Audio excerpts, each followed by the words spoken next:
Nathan Warren is Group Director for Sanctuary Group. In our conversation, we talk about the moment he knew he needed to share his disability with his employer. As a C-suite leader, he had chosen not to share his experience of neuromuscular disease. That became more difficult as his condition became more progressive. And he talks about the sense of relief and freedom that sharing gave him as well as his colleagues. Nathan is the epitome of how we can use optimism as a verb. I hope you enjoy our conversation as much as I did. Nathan Warren, I am so looking forward to this interview. Thank you so much for joining us. I want to kick off our discussion about your thoughts about the reason why this subject of inner confidence matters so much to our audience, our viewers. What's your thoughts? Well, firstly, thank you for interviewing me. It's tremendous to be here. I've lived without inner confidence. And when you understand what that can mean for your career and yourself, I now understand the importance of having confidence, being strong as a person, and making sure that you can project positively for those around you, really. Wonderful kick-off. Well, let's start at the beginning. I want to hear about your career.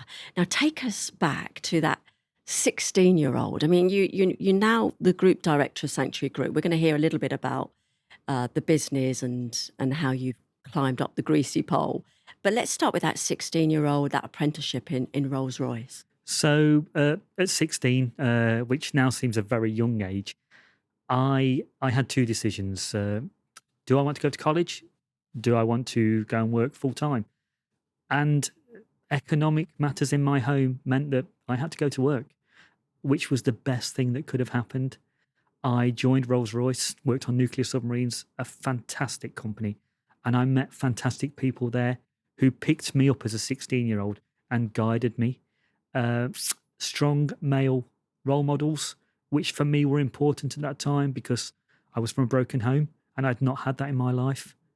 They cared for me, I worked hard for them, and they set a path for me to where I am today. Without meeting those people early on in my career, it would have been very difficult to understand how I could actualise and be a leader today in 2025. So let's move us through that. So in Rolls-Royce, what was the what next? Because you're a trained accountant. I am, yeah. So I joined Rolls-Royce. My first job would have been delivering mail, and pushing mail around a building or working in a photocopying centre. I worked there for 8 years, progressed and completed a degree in Nottingham with Rolls-Royce, working full-time and studying part-time. And that allowed me to, after 7.5 years of being at Rolls-Royce, start to apply for graduate schemes. I wanted to be an accountant because I think I saw accountancy as a safety net. From my beginnings, I thought that accountants drove BMWs and were relatively safe and prudent people. And I think it was the safety that I was seeking rather than the profession. I thought if you can qualify as an accountant. So economic certainty mattered to you? Absolutely. I think I just wanted to be safe. I was a 16-year-old who thought if you can earn £25,000 a year and you can live in a house that's worth about £100,000, your life will be set. And many people do that today, and I'm fortunate that I achieved that goal. But at the same time, these were the beginnings. I went to Birmingham, where I met my wife, qualified as an accountant with Grant Thornton, who were tremendous. Worked in audit, worked in due diligence, worked in corporate finance, and worked in a lot of different areas in the firm, which really allowed me to build the base of a pyramid. And I genuinely think that by building the base of a pyramid wide, it can go high. So many people strive to only do one thing and do it well. I strive to do many things and try and build my understanding of industries, of people, of education, which for me has always been primary. Yeah. Tell us about Sanctuary Group. So you're group director.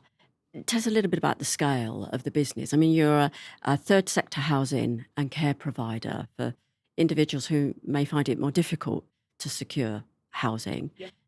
Tell me a little bit about the business. So I joined Sanctuary Group in 2005, and I thought I would come and I would probably work here for 2 or 3 years. I've been with the firm 20 years now. When I joined, our turnover was about 135 million. We are a 1.1, 1.2 billion pound turnover business now. We provide services and care for about probably 300,000 people in the UK. We're one of the country's largest care providers. We provide services for people who are disabled. We provide domestic violence services. We've got a lot of general needs housing in England and Scotland. We undertake large regenerations, and we manage estates like that I grew up on. So it's not a purpose for me, but I can see why people would think that. I now work for an organisation who house and care and provide support for people like me from the estates that I grew up on. And every day, that's my motivation. It's wonderful. It's lovely. And of course, we're very proud that you're in the purple space community. We have, the privilege, I suppose, of observing how you're supporting your own people to manage disability and difference. So, look, you've established your credentials. Your CV is enviable. Tell us about 2010. So this is when you developed myofibrillar myopathy. Forgive me, the pronunciation is rubbish, but tell us about that, because you've shared with me how dramatic that moment was. Yeah. Tell us a bit about that. So we talk about self-actualization, and if I describe my life in maybe 2008-9, I just finished an MBA at Warwick. I was working with tremendous people. I was a qualified accountant. I'd got 2 young children. I'd been married for 5 years to Susan. And I thought that I'd got all the safety that I sought. It was for me, it was as close to self-actualization as I could get. I wasn't a multi-millionaire, but I didn't seek that. You were a happy bunny. Yeah, I was a happy bunny. Yeah. I started limping.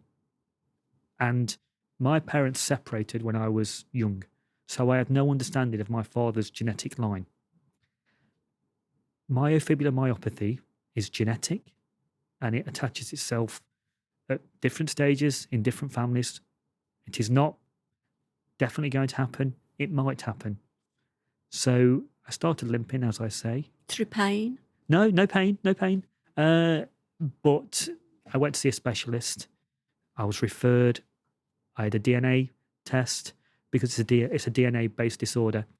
And Dr. John Weiner sat me down and said, "You're a positive carrier of a certain gene." And I said, "Okay. I limp. What does that mean? Can I take a tablet?" And he said, "There's about 50 or 60 people in the UK, maybe, that are suffering, and they're all different." And I said, "Well, what does that mean?" And he said, "I've got no idea what's going to happen to you. It could be quick, it could be slow, but your muscles will start to deteriorate."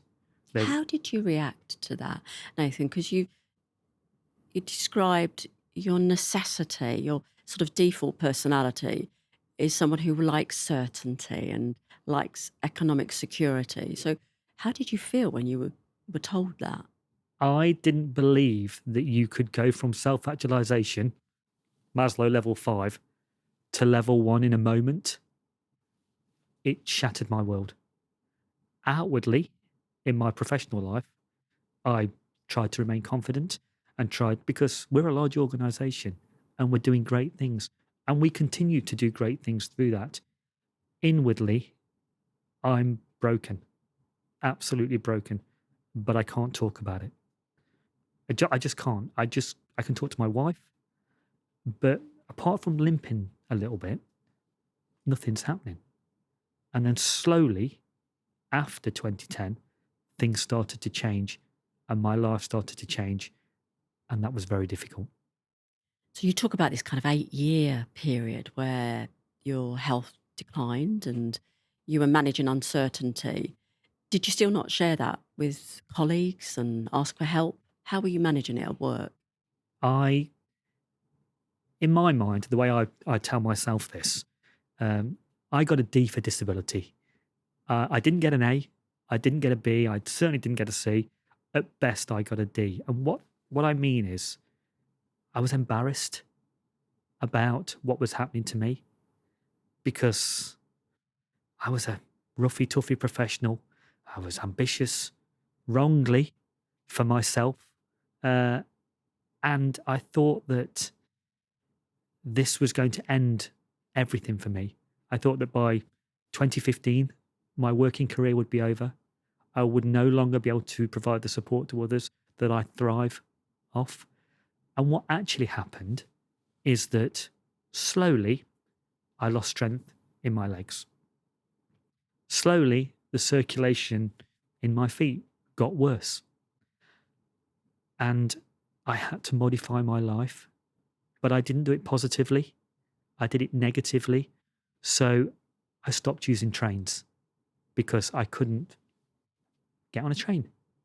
I started to shrink my world and I started to lose confidence. So that inner confidence, despite the fact that my outer confidence was seemingly strong, my inner confidence was not.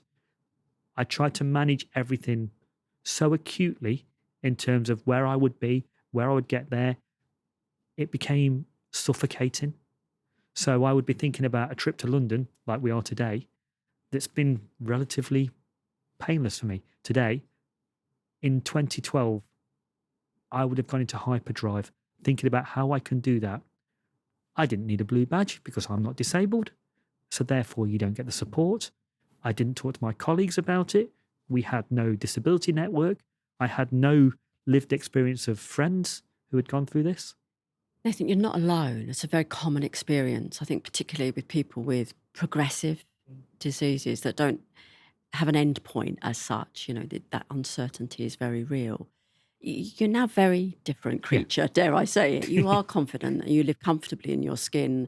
You do a huge amount to support your own colleagues at Sanctuary Group. What changed? What were the key moments that you started to build that inner confidence? Did it come from you? Did it come from others? Was it a mixture? I think it was definitely a mixture. And if I had a lesson for other people, it would be share. Just share. Give your data to your organization. Why do you say that? Because I didn't. We had a box at Sanctuary to tick if you had a disability. Now, I couldn't tick that box. And that meant that my organization couldn't help me.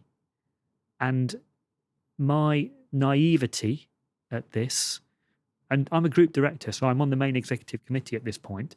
I'm seen as a senior leader in the organization, but I can't tick a box. And that meant that people couldn't help me. It meant that I didn't get the support that I clearly needed.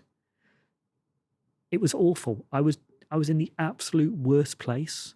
So slowly I moved on to crutches. Then I would fall over. And then I couldn't stand up on my own. So I would find myself lying in a car park, unable to move. At that point, I don't know whether when it was lying on the floor, I just made a decision that I needed to take ownership of this and I needed to come out. I spoke to LGBTQ friends about the moments they'd had where they told people their story. And for me, that was what I did. I just started to be a bit more open. What did it do for yourself? What were the positive impacts of you not masking anymore? Oh, I ticked the box. I got a blue badge. Parking in car parking spaces, which are 100 yards away from a supermarket, is incredibly painful when you can't walk, but your mind's telling you that you're not disabled.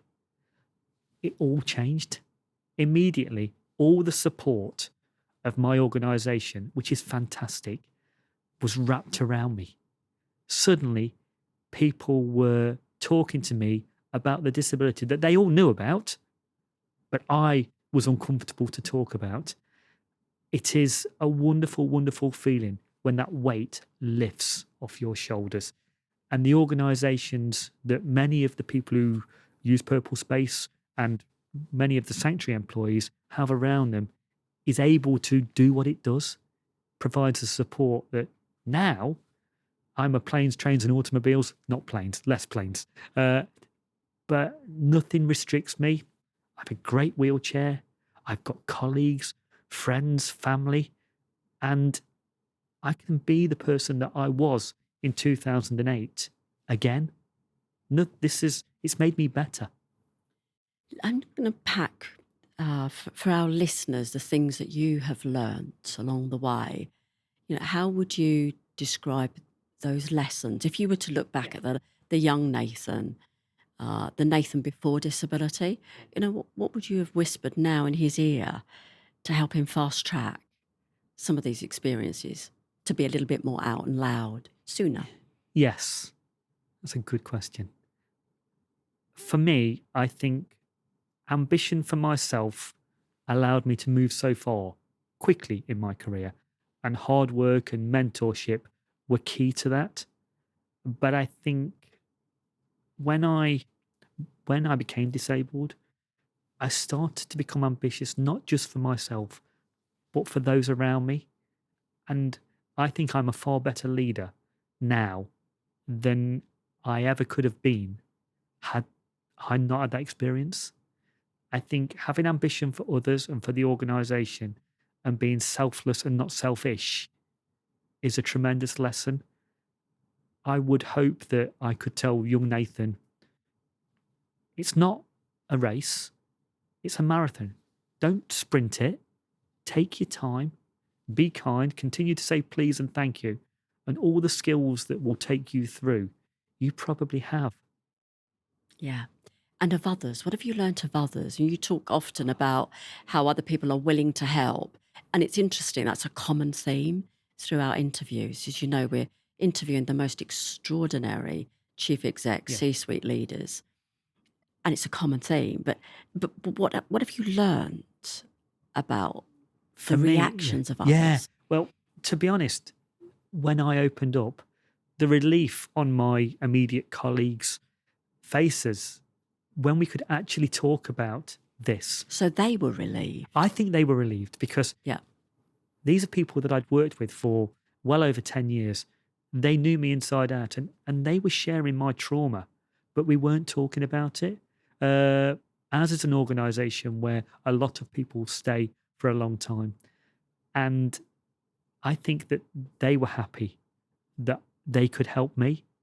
And there's a lot of learning in Sanctuary at the most senior levels and the most junior levels from my journey, which can only be good, because I hope to be a positive indication that having a wheelchair doesn't change anything.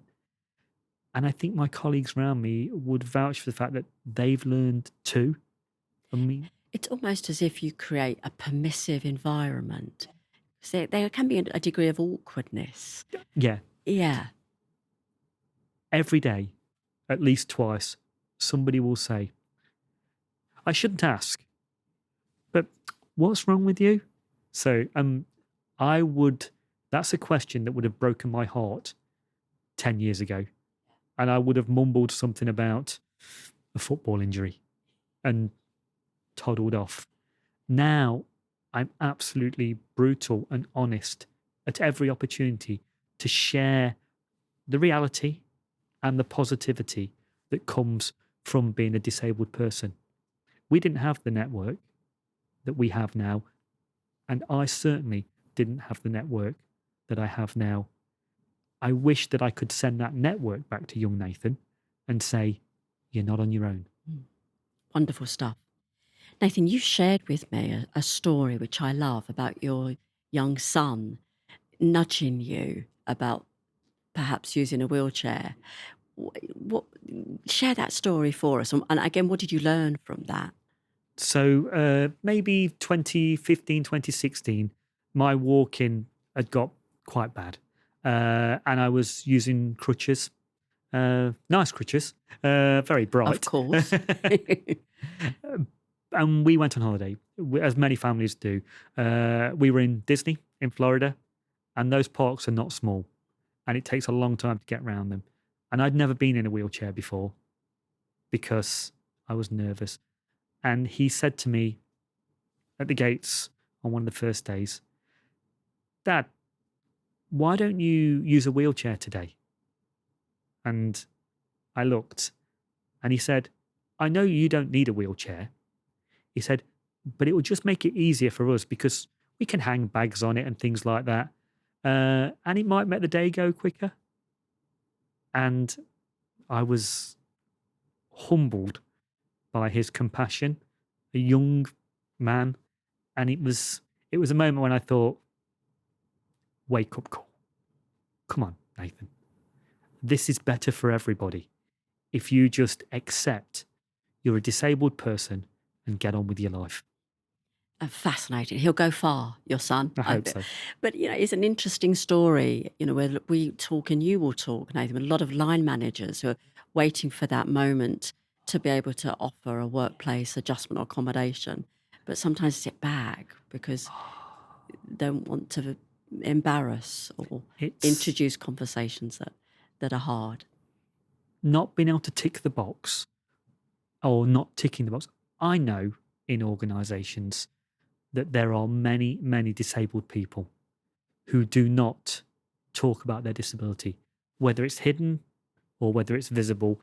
It's harder if it's visible, and especially if you're in a wheelchair.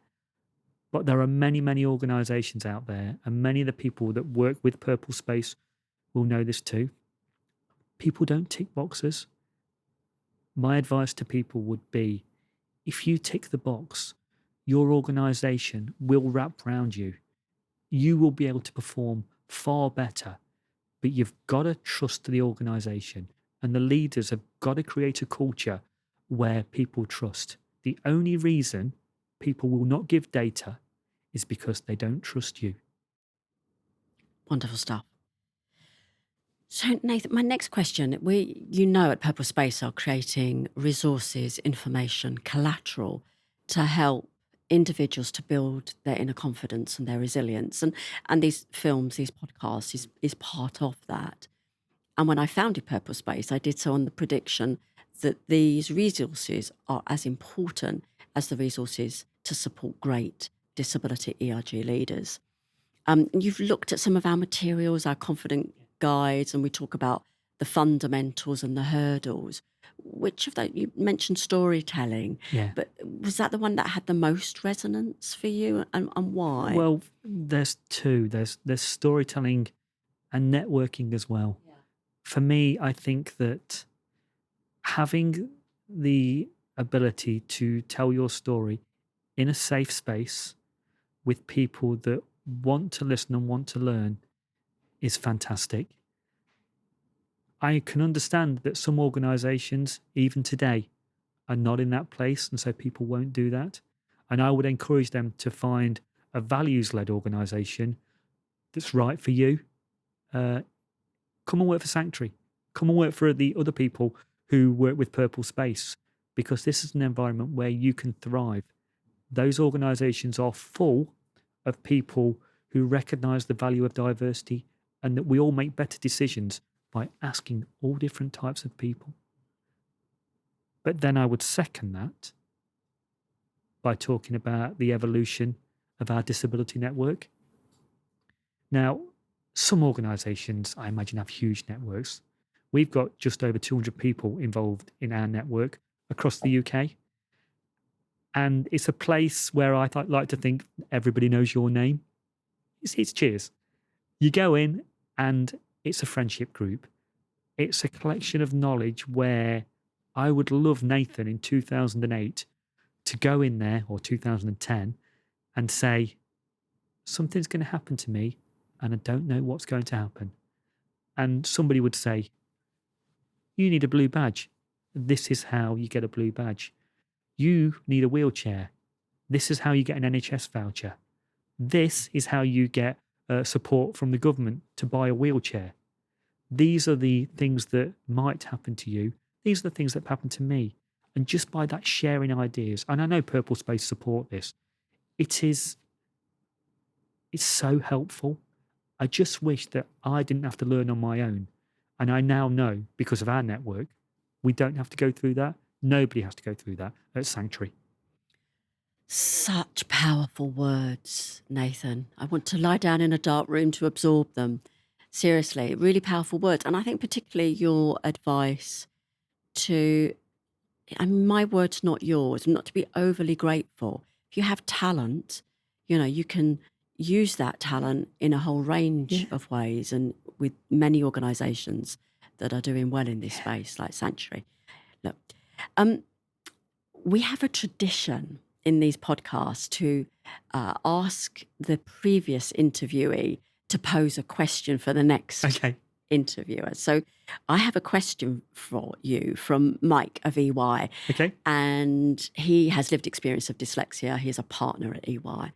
And he asked a question around, how do you encourage people to notice, I suppose, the talents that we have? What are the stories we need to tell ourselves to hang on to our brilliance? The positivity, the optimism. How would you encourage individuals to do that? I can tell you what I do. Yeah. And hope that helps. So I don't work from home because I had years of my world shrinking. I want my world to be as big as it can be. So I will go into the office every day. I know that I've got friends there, and I know I've got colleagues there. And it's perfectly fine for somebody to come in 3 days a week, and it's perfectly fine for somebody to come in 1 day a week. I want to be there every day, because one day, with the kind of illness I've got, I might not be able to go in the office. I'm not going to waste any days. Now, when I'm in the office, I thrive. That is my positive place. When I'm working, when I'm out on one of our estates talking to people, I'm thriving. The journey to the office, from getting out of bed, I can't stand up, to getting in a shower, I can't stand up, to getting out of shower, to getting in a car, to getting out of a car, that's horrendous. It can take me 20 minutes to put a pair of shoes on. I might have to ask my son or my wife to help me because I just can't do it. That's horrible. Sometimes we have to go through these horrible things to get to where we want to be. Now, work for me is a really positive thing. We work on the estates and we create the homes for people to live in and thrive where I grew up. This is the kind of estate that I grew up on. And I think there's little Nathans out there that in some way I'm helping. I am going to put myself through that adversity every day to get to the positive place so that I can do my bit for Sanctuary, but not just to help Sanctuary, to help all the people that are like me and I was when I was 12, 14. It's wonderful. So it's using optimism as a verb. Optimism is a doing. One of my colleagues says, I've not got an optimism bias, but positivity is my life force and my petrol, or my electric charge nowadays. And it is. I am a positive person, but I think we can all do so much, and we're only here once. We've just got to grasp it. It's wonderful. You inspire in the best possible sense. Nathan, what would your question be to our next interviewee? We're going to be talking to Andrew Hinstridge from Virgin Money. Okay. What would you offer him as a question? Okay, so my question to Andrew would be this. What about your lived experience of your own disability has helped your leadership style and has also helped your friends, colleagues, and your network? And the reason that I ask that question is I know my network is better for my disability. I know that my friends are better, and I know that I'm better. I wonder what his thoughts are on that. I love it. I will carry that question carefully to Andrew.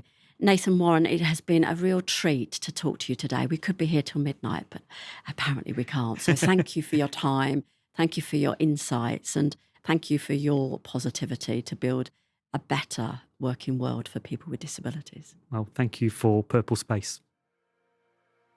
We are on a mission to cascade insights and information about how to build inner confidence when you have lived experience of disability, ill health, or neurodivergence.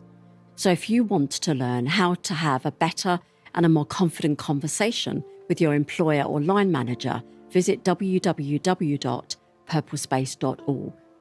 And do one thing as a consequence of your own learnings having listened to Nathan. Let's build a better, more equitable working world for everybody.